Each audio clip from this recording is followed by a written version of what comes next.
Welcome to the podcast, Pilgrim and the Monk. A developing story of a pilgrim who is seeking the truth, and a monk who helps him find the way. Written by Timothy G.A. Cooper.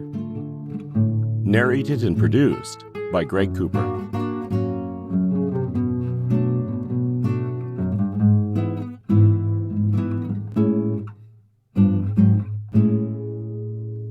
Introduction. An orange glow in the eastern sky warmed the chill from the moonless night. For the pilgrim, it was his favorite time of day. The dawn of a new day always brought him a sense of hope.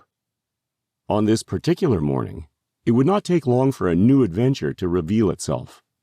As the rising sun chased away the darkness, it also revealed the body of a man lying on the side of the road.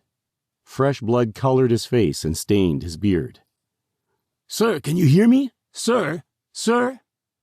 urged the pilgrim. The old man groaned, mumbled incoherently, then seemed to chuckle. "What happened?" asked the pilgrim. "Let me help you." "It's very kind of you to offer," came a weak response.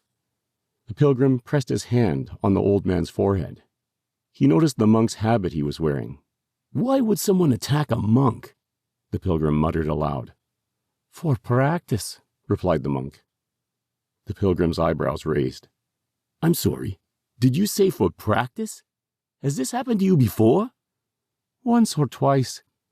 I often go for walks at night. It helps me to think. Some of the local bandits are familiar with my routine," explained the monk. "That's pretty bad situational awareness. It's foolish to walk these roads alone after dark."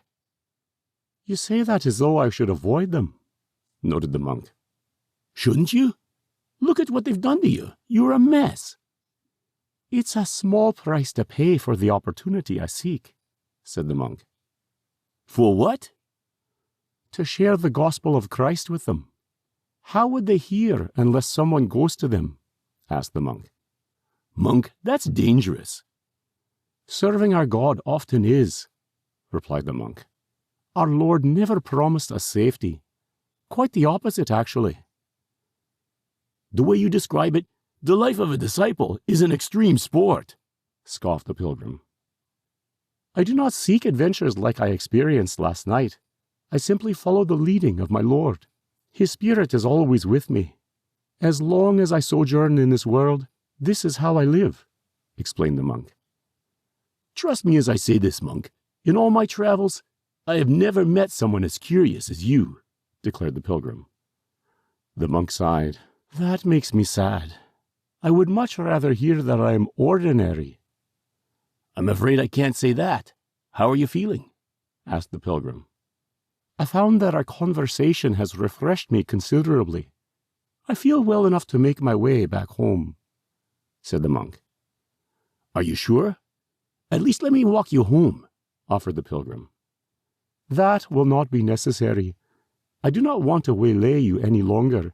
Thank you for your concern. I appreciate it immensely," said the monk.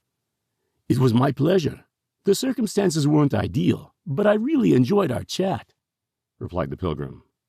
"Let me extend to you this offer. You are welcome to visit any time," said the monk. "That's too good to pass up. I look forward to our next meeting," declared the pilgrim. "Until we meet again, pilgrim, may God bless you." "He already has. The same for you, monk," replied the pilgrim. "See you again, soon." The pilgrim gathered his bag and headed off towards the warmth of the morning sun. He shook his head in wonder at the odd man he just met.